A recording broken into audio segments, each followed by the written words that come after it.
Nah, di dalam ilmu ruh, ilmu spiritual, ilmu tasawuf, ketika kita hubungkan saja niat ke dia, itu tersambung ke dia, Pak.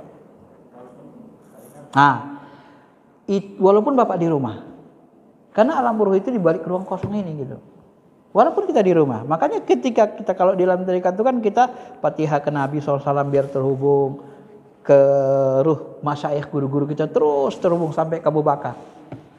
Baru kita hadiahkan siapa yang kita tuju, sudah baca Fatihah. Sampai, Pak. Niatkan saja. Innamal a'malu binniyat.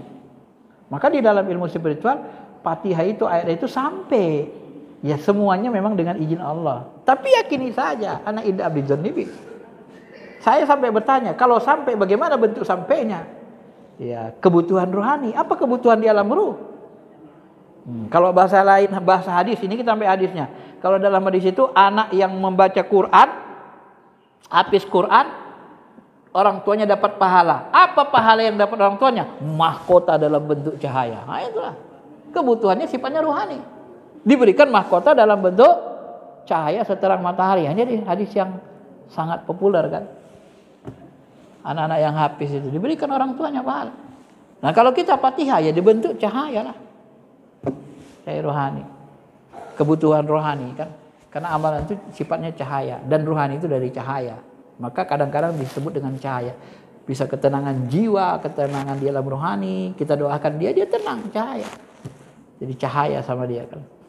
Begitu. Jadi yang mana kita hubungkan, dia insya Allah tersambung dengan izin Allah. Yang penting hidupkan dulu ruhani kita, kolbu kita itu. Dia bisa berzikir, kita dengar dia. Kalau Allah bisa bersih. Baru bisa terhubung. Ruh ini Pak sampai mati, sampai kiamat hancur langit dan bumi. Ya, insya Allah masih diizinkan Allah lagi masih terhubung semua. Karena ruh itu termasuk itu tadi rahasia Allah, sesuatu yang sangat rahasia, yang paling dekat, makhluk paling dekat dengan Allah dia ruhani kita, lebih dari malaikat pun. Kan? Cuma di dalam ilmu spiritual nanti ada perbedaan sedikit. Nah, makanya dalam ruh kitab Ruh Ibnu Qayyim itu kan disebut Salman Al-Farisi. Mungkin saya sudah sering bilangnya. Salman Al-Farisi ini mantan pendeta, Pak. Masuk Islam, makin dalam ilmunya. Dia ini kalau di Naqsabandi dia termasuk ulama besarnya. Salman Al-Farisi Abu Bakar, Nabi SAW. Kalau di Tarikat Alawiyah, Salman Al-Farisi Imam Ali. Dia ngambil ilmu spiritual dari Ali, dari Abu Bakar. Nah, Syekh Subakir yang datang ke Indonesia itulah cicitnya. Itulah yang membersihkan spiritual hitam, jin-jin yang jahat dari Indonesia ini. Yang kalau ulama-ulama masuk ke Indonesia banyak yang mati dibunuh, disantet. Karena tidak punya spiritual tinggi. Nah, yang membereskannya itu dalam sejarah Tanah Jawa, itulah Syekh Subakir. Yang kuburannya sekarang di Magelang. Ya, itu cicit Salman Al-Farisi. Baca sejarah. Ada yang mengatakan dari Imam Ali, tapi ada yang mengatakan tidak. Dia bukan zuriat Salman Al-Farisi. Antara dua lah itu. Mana yang betulnya. Nah, jadi ketika kita ziarah, ya, hadirkan hati ke Allah, ya, kemudian kita hadiahkan Fatihah kepada Nabi, baru kepada ruhani yang kita apa. Nah setelah itu kita berdoa, ya tetap Allah, doanya mohon ke Allah. Di sisi kubur gak ada masalah. Bapak mau doa di sisi kubur, yang penting iman tauhid ilmunya ada gitu loh. Ada ilmunya, ada tauhidnya. Kita nggak minta ke kubur. Kubur itu yang nggak, ruh itu nggak bisa buat apa-apa, Pak. Ya bentuknya rohani. Kan udah saya sebut tadi. Ngangkat ini aja belum tentu bisa ruh itu. Ya kan? Karena bentuknya rohani. Diangkatnya ini dia tembus. Rohani kan tembus seperti cahaya. Yang ngabulkan doa siapa? Ya Allah. Makanya kita tidak boleh minta ke kubur. Yang ngabulkan Allah semua. Cuman kita harus tahu ilmunya. Begini ilmu huru itu. Ilmu kubur itu begini. Makanya orang tarikat itu suka ziarah itu karena yang diziarahi orang-orang mulia. Orang-orang ruh suci namanya. Kadang Pak. Ya, ini kalau udah kasyaf kita. Ya seperti Nabi itulah.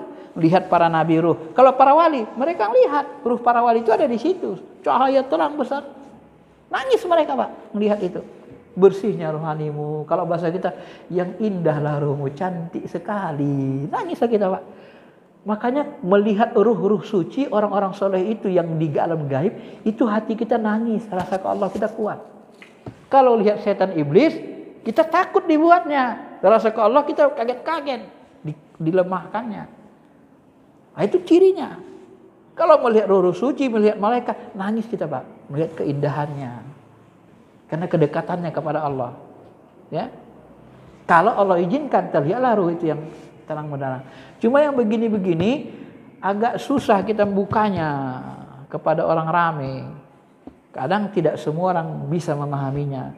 Tapi kadang-kadang saya merasa terpaksa untuk bongkarnya. Karena kalau nggak dibongkar, saya jadi fitnah, Pak. Orang tarikan ini kan sering dipitnah. Nyembah guru lah, yang nyembah kubur lah. Karena keterbatasan akal ilmu tadi. Padahal tidak ada. Saya masuk tarikat tidak pernah saya meminta kepada kuburan. Tidak pernah. Sekalipun tidak pernah saya minta. Paling setinggi-tingginya seperti tadi. Saya paling mengatakan, Syekh, doakan aku, mintakan kepada Allah supaya begini-begini. Itu paling yang pernah saya lakukan. Tapi seperti Nabi tadi, ya Rasulullah, doakanlah umatmu. Itu yang paling tinggi yang bisa dilakukan. Bukan, ya Syekh, mintalah aku begini-gini, enggak begitu bahasanya. Ya Rasulullah, mintalah aku begini, enggak. Kita enggak minta ke Rasul. Karena kita bukan penyembah Rasul. Kalau kita nyembah Rasul, sama nanti kita orang Nasrani, nyembah Nabi Isa. Maka Rasul kan mewanti-wanti.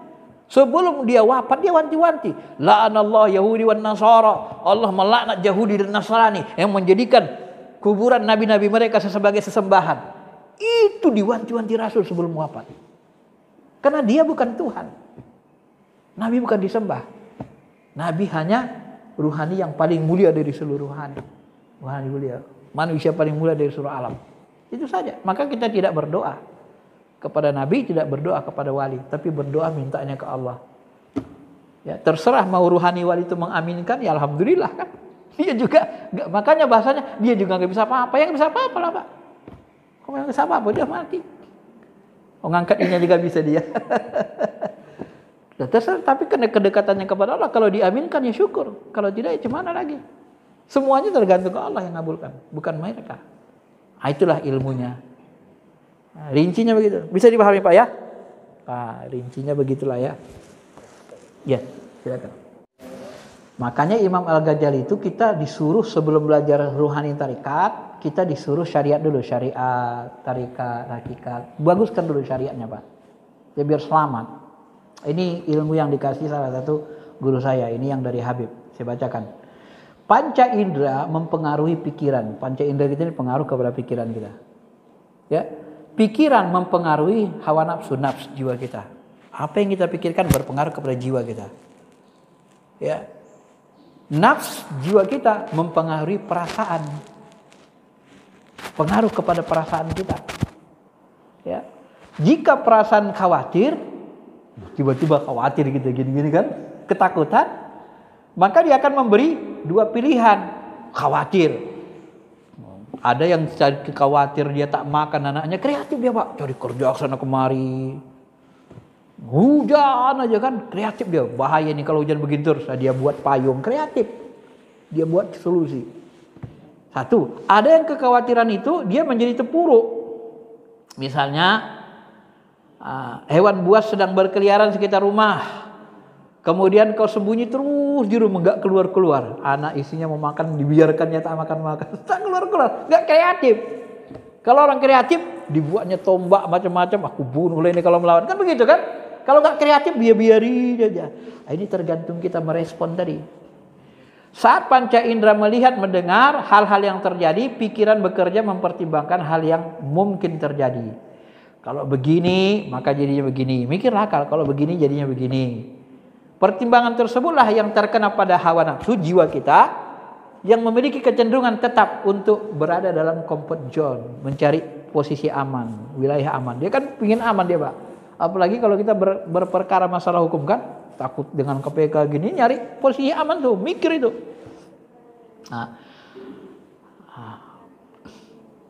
Maka perasaan akan bekerja keras untuk mencari solusi secepatnya. Ketika seperti ini suara hati terpengaruh sangat sehingga air ilham bisa jadi keruh karena dasar danau terguncang hebat. Nah itu bahasa beliau gitu kan. Kenapa? Karena dalam masih kotor, masih goncangan, tidak berserah diri ke Allah, maka yang muncul keluar nanti suara-suara yang jelek. Karena dia pingin macam-macam, pingin ini, bukan pingin Allah.